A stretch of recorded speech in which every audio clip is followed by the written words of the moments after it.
Welcome back to our life out in the country. We're gonna get right into it today, taking down some more of this old chicken coop. In the previous video that we showed taking the roof off, we had a lot of people suggesting that we could just fix it and use it. And the reason that we're not doing that is because we have different plans for this space. We would like to build a different chicken coop altogether someplace else. This coop, even though it has a lot of good wood on it, it's not practical for our purposes because it would need a lot of repairs. It would cost more money than I think the coop is worth. And the ceiling is so low that you'd have to duck down to clean it, and we just think that's not practical. Yeah, we don't want that. Yeah. So it's going, but we're saving the materials so we can use them somewhere else. And this is kind of like part two. Yeah, we took the door off, but that didn't count. Part two, we're going to try to get the walls done today. And that way we can get them kind of...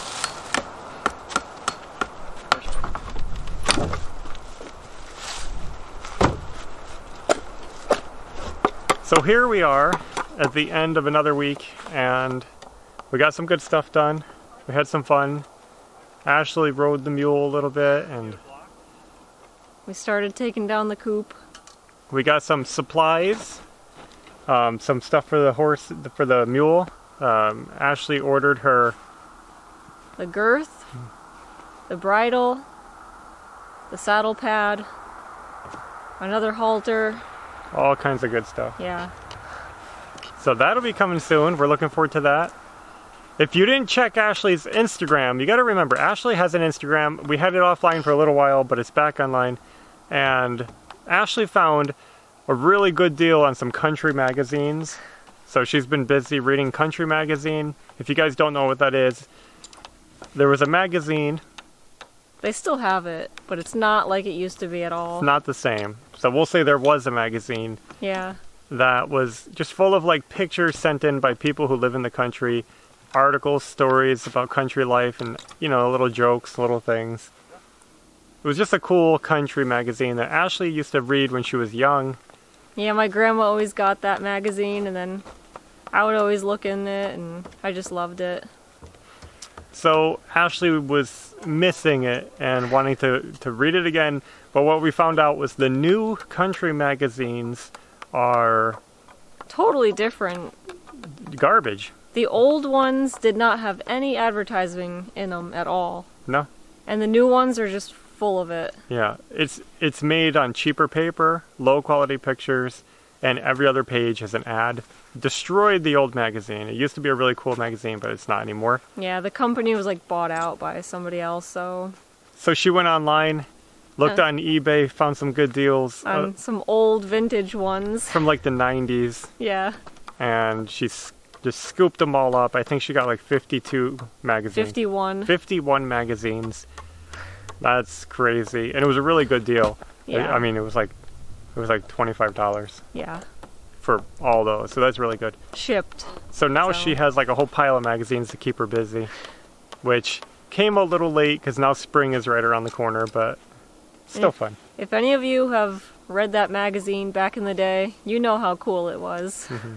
Believe it or not, I won a washing board from the country magazine once. Yeah. What was that for? What was that for? Finding the needle? Finding the needle. There's a needle hidden in each magazine, not a real needle, picture, and yeah, like a little black needle. You have to find the needle in the haystack type of thing. You find the needle in the magazine.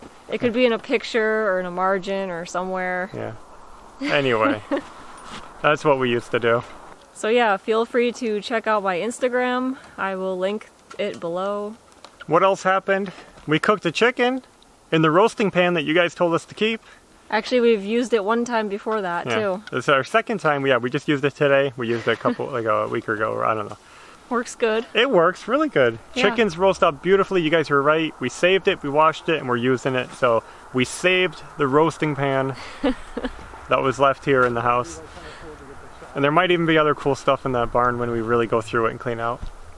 We're thinking about ordering a small dumpster and just really cleaning out everything, throwing away all the old carpeting, the junk, stuff we find around the property. There's a rolled up carpet in the field that we saw when we viewed the property. Yeah. There's just junk everywhere. So we might order a small dumpster in the future when we accumulate a little bit more stuff. We like doing that, just a big clean out. Feels good to get rid of it all.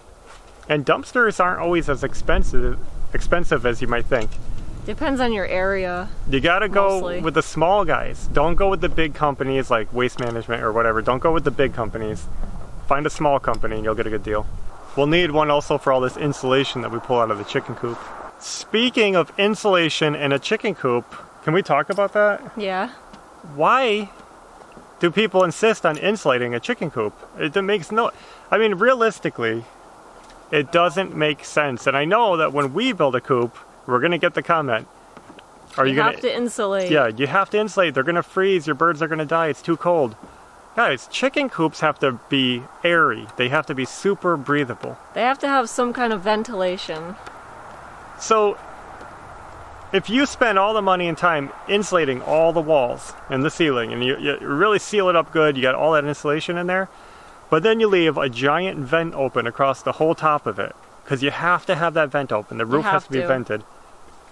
It's not insulating anything. Insulation only works when it's a sealed structure, completely sealed. Yeah. No drafts. Imagine if you insulate a wall, just a straight wall, in the middle of your yard, and you stand behind it. You're not going to feel warm. And that's what you're doing with an insulated chicken coop, because it's open to the outside. It's going to be the same temperature inside or out. The only time I think insulation is good is if you're worried about the radiant heat from the sun beating down on the roof and heating it up inside, like making it too hot under there. You might put some kind of reflective insulation to keep the heat out. To keep the heat from radiating downward. As far as keeping chickens warm, you find a breed that's suited for your area, and you make sure that there's no wind blowing through the coop and that they're dry. They'll be totally fine. I mean, there's a lot of countries out there that have really cold temperatures and they have chickens. Yeah. Like Iceland or Russia or Canada. I think insulation just asks for trouble, because you can see the mess that we have in that coop because animals got into it. Mice love it. It's just not a good idea, in our opinion. That's just our opinion. Mm-hmm. I mean, if you want to insulate. That's. I just think it's a waste of time and money because it doesn't actually accomplish anything unless I just don't understand the science behind it. It's. The main thing you need to do is just get a breed suited for your particular climate. There's chicken breeds that are great for the heat, and there's chicken breeds that are great for the cold. You got to know what is good for your area, not just what you saw on YouTube or what somebody else has, but what is good for you on your location, your property, and what you're looking for out of a flock. Not too bad so far. Let's get this stuff off.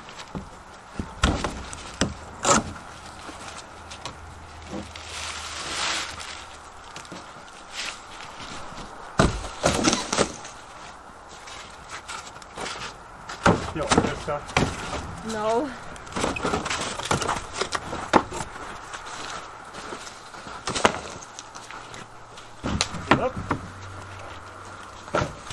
Some of you have asked, what are we doing with the space behind the barn? Where the coop is that we're taking out. down. I actually don't have any big plans for it. I didn't mean to make it sound like we had like some kind of crazy idea. Yeah, nothing's. We're actually probably going to just fence it off as a temporary chicken run, and we may use our barn as a temporary coop. We're probably going to cage off a section of it. I'm not ready to build a chicken coop. We don't even know where we want to do it yet. I don't know where. So we need to figure out where we want it and get the money to do it. I'm going to be actually putting a lot of money into the house coming up soon. And we have the barn, so why not just use that for at least this year? And we can build it cheaply inside there. Yeah. You don't have to worry about a roof. And we pretty much have all the materials to do the framing. It's secure, it's dry for the most part, and it'll just be cheap, quick, and easy to put a coop in there and be done with it. It won't be as pretty as our last ones because it'll be temporary. Yeah.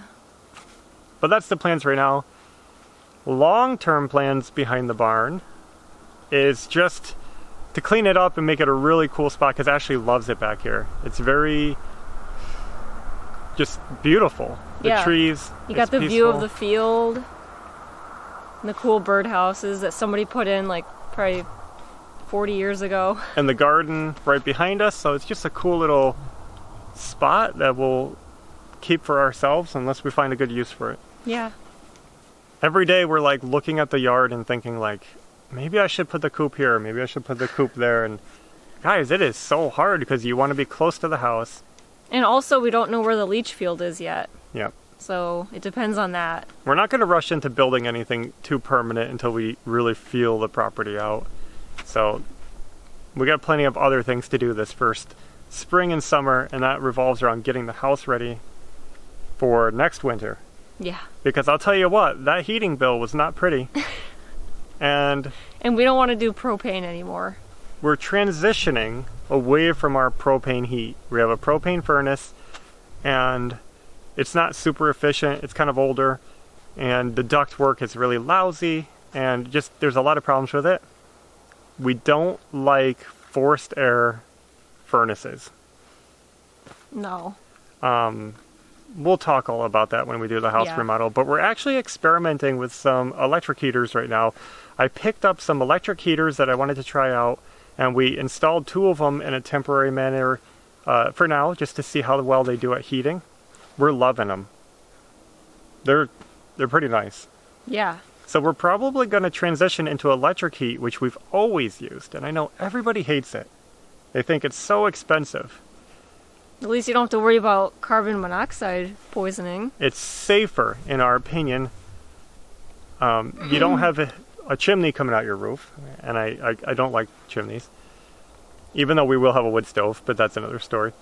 And that's what we're going to do, is wood stove supplemented by electric. Yeah. And we're going to super insulate the house. It'll be totally fine. We like electric. It's clean, it's quiet. There's no floor vents. Yeah. Less maintenance. Yeah. We just like it. We also like that it's one bill. We can pay our electric bill instead of having the electric bill plus the propane. Mm-hmm. You know, it's just simplified. We like simplifying and condensing as much as we can, so that we have less to worry about each month. Just, yeah. You know, we'll see how that goes. That's just our plan in action, in motion, just probably what will happen. Mm-hmm. We can end it now. Okay. That was sudden. Well, look it, we've been blabbing for 14 minutes. Okay. So I guess that's all we're going to share today. We've been talking kind of on, and I hope you guys enjoyed the video. I'm happy that we finally got the siding off the chicken coop. Now all we got to do is take down the frame. That's for another day. And pick up all the insulation. Pick up, clean up. We never know what's ahead. We just take things day by day and go with the flow. We always say, just go with the flow. See what happens. Don't be afraid. Don't be afraid to just go and do what you got to do. I don't know. That's how we ended up here. Yep. So that's all we have for today. Until next time, take care. Bye.